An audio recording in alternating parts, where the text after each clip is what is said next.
हमारे कुछ प्रत्याशियों पर, इसलिए अभी हम लोग पहली लिस्ट जहाँ जहाँ हम इलेक्शन लड़ेंगे उसके ताल्लुक से एक ब्रीफिंग आपको कर रहे हैं। हम लोग किशनगंज जिला से चारों विधानसभा में बहादुरगंज, ठाकुरगंज, कोचाधाम, किशनगंज में इलेक्शन लड़ने जा रहे हैं।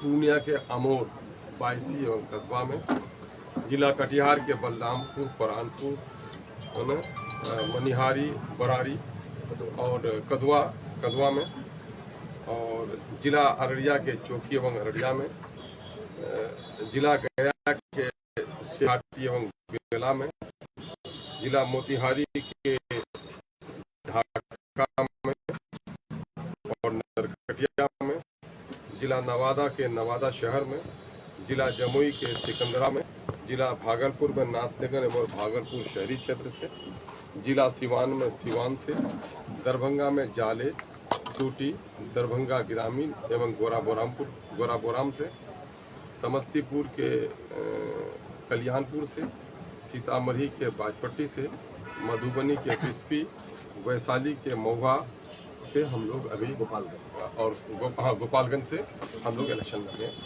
का ये पहली सूची हमारी है। और फिर हम लोग आगे जो कुछ बात होगी उस ताल्लुक से आप लोगों को सूचना देंगे। अब तक कितनी सीटों का घोषणा हो चुका है? अब तक हमारे यहाँ मैंने सीटों का तो ये ऐलान हो चुका है, जो हुआ है वो ऐलान हुआ भी है तो वो इसमें शामिल है। सर, अभी आपने जो बताया वो फाइनल बताया आपने, तो इन सीटों पर चुनाव लड़ने जा रहे हैं? भाई मैंने मेरे जुमले को आपने नहीं सुना। अब तक की ये सूची है। अच्छा। और बिहार में 243 सीट फाइनल है, तो अब तक की ये सूची फर्स्ट लिस्ट है। गठबंधन को लेकर सर कौन कौन सी पार्टी आपके कॉन्टेक्ट में है अभी सर? ये बात कबल अचरूक आपको बताना होगा। कुछ बातें कॉन्फिडेंशियल होती हैं, इंश्योर होती हैं। जब हमारी बात तय हो जाएगी तो उसकी सूचना के लिए आपके बगैर कैसे बात हो पाएगी। सर, एनडीए में भी जो है जो घटक दल है, टिकट को लेकर के जो है मारामारी है, इस तरह का सवाल ये पैदा होता है कि टिकट के लिए करीब सब जगह मारामारी है, लेकिन ये है कि बिहार के आवाम के लिए मारामारी कौन कर रहा है? बिहार के आम जनों की भलाई के लिए मारामारी कौन रहा है? सत्ता की मलाई के लिए तो हर कोई लड़ाई कर रहा है। लेकिन अगर यही चिंता और यही लड़ाई बिहार में भ्रष्टाचार को मिटाने के लिए, अफसरशाही को मिटाने के लिए, गरीब और कमजोर लोगों को इंसाफ दिलाने में करनी चाहिए, ये नहीं कर रहे हैं और ये काम एमआईएम कर रही है। सर, एक सवाल है,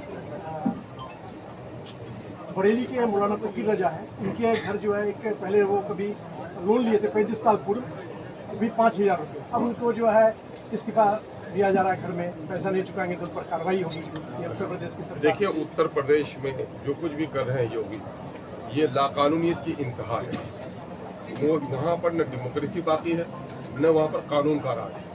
सुप्रीम कोर्ट ने भी हिदायत की थी कि जब तक कोर्ट के फैसले नहीं हो जाएंगे आप बुलडोजर नहीं चला सकते, लेकिन अदालत के फैसले को भी नहीं मान रहे।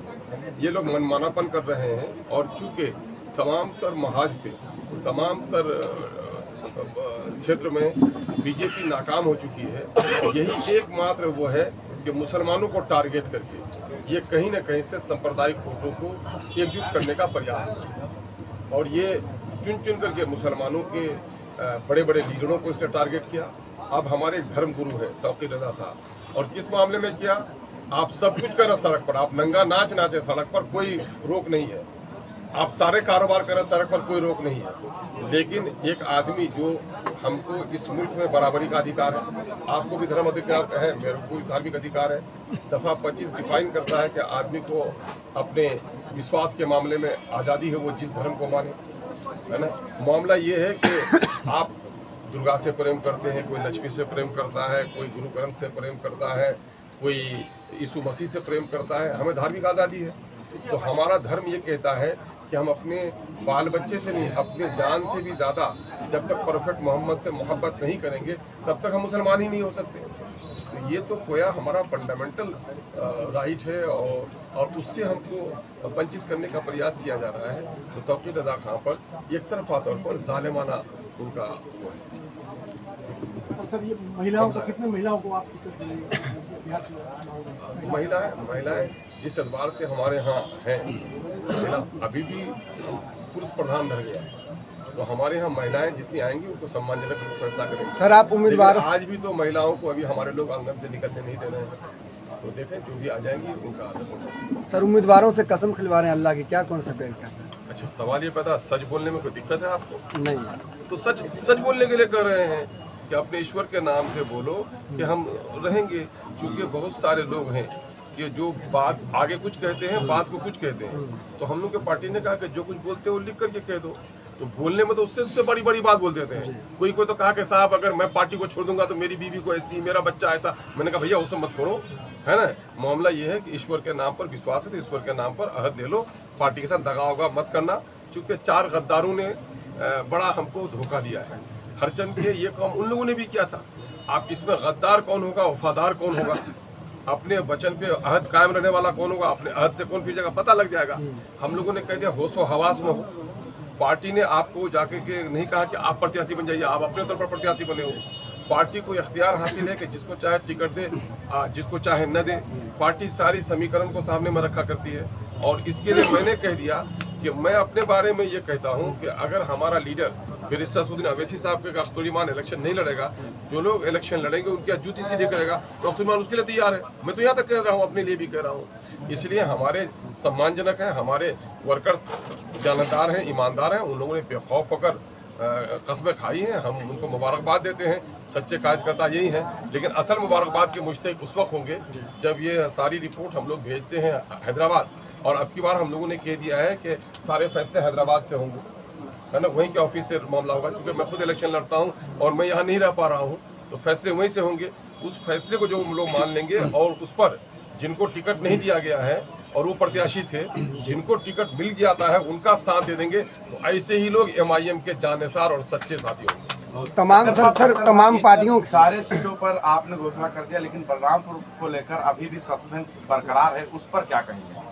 भाई बलरामपुर तो रोजे रोशन की तरह आया है कि वहाँ पर हमारे पिछले दिनों में प्रत्याशी रहे हैं आदिल हसन एडवोकेट साहब। और 2020 में पार्टी में जो ये 5 लोग जीते, उस पूरे कैंपेन के इंचार्ज वो थे। और उसकी वजह से उसको इलेक्शन पार्टी ने लड़ने नहीं दिया। वो 2020 में भी लड़ना चाह रहे थे। उस शख्स ने उसको कुर्बानी दी है।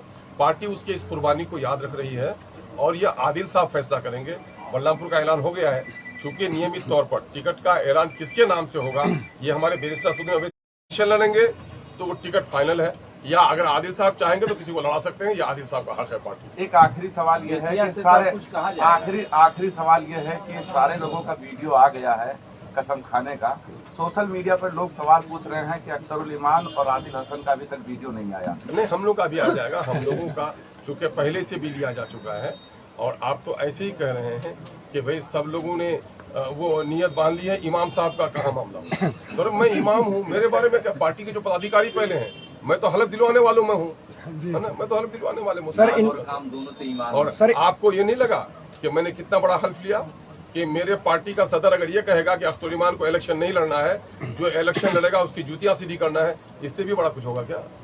सर इंडिया अलायंस के लोगों ने बड़े बड़े मुस्लिम नेताओं को तैयार कर दिया आपके लिए, बीजेपी की बी टीम बताने के लिए, एजेंट बताने के लिए। उन लोगों को क्या जवाब है सर? अरे गली कूचों के आवारा बच्चों की बात पर हम ध्यान नहीं देते और इस तरह के मुनाफिक सियासतदानों की बात करते हैं। अब ये बात बताओ कि कहाँ के रहने वाले हो आप? दरभंगा के। पूर्णिया कितना दूर है आपके घर से? तकरीबन 250 किलोमीटर कम होगा। चलो ये बात बताओ कि जब पिछला पार्लियामेंट इलेक्शन था तो राजद के नेता ने क्या कहा था कि अगर आप इंडिया को वोट नहीं देते हैं तो किसको दे दें? एनडीए को। किनको बोलने दीजिए, किनको दे दें? एनडीए को। किसने बोला था? तेजस्वी यादव ने। तो बताइए बीजेपी की बीजेपी कौन है? बोलिए। अरे भाई मैंने कहीं कहा कि दे दो? नहीं, आपने तो नहीं कहा। किसने कहा?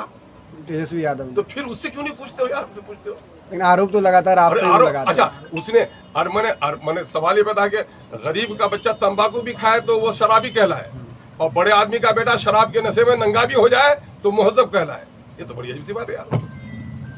चोरों को नजर आते हैं सारे चोर, यही समझिए। शरीफ आदमी को चोर। पश्चिम चंपारण की तरफ भी चुनाव लड़ने का कोई इरादा है? बेतिया का नहीं हुआ, पुलिस चमोतिया देखते हैं। हम लोग तो चंपारण को चंपारण समझते हैं, आप लोग चंपारण को बांट बांट के अलग अलग कर रहे हैं, पूरब कर रहे हैं, पश्चिम कर रहे हैं। हम लोग चंपारण समझते हैं। पहले एक ही था बेतिया का कुछ कहा जाएगा। आपने अभी जंग से पहले पेशानी पे पट्टी बांध दी, चोट लगी। सर एक चोट देना है। सर एक सवाल, सर आखिरी सवाल, नॉन मुस्लिम कितने प्रत्याशी हो सकते हैं एमआईएम से? अच्छे खासे होंगे। हमारे अखिलेश सिंह साहब हैं यहाँ पर, देखें। अरे पिछले दिनों में हम लोग से पूछते हैं यार, हमने अगड़े को भी दिया, पिछड़े को भी दिया, दलित को भी दिया, पार्लियामेंट इलेक्शन लड़ाया यार, याद नहीं है आपको क्या? तो इस बार अच्छे खासे संख्या में है। क्या हम सेकुलर आइडिया पर काम करते हैं। इस पार्टी का नाम मजलिस इत्तेहादुल मुस्लिमीन है।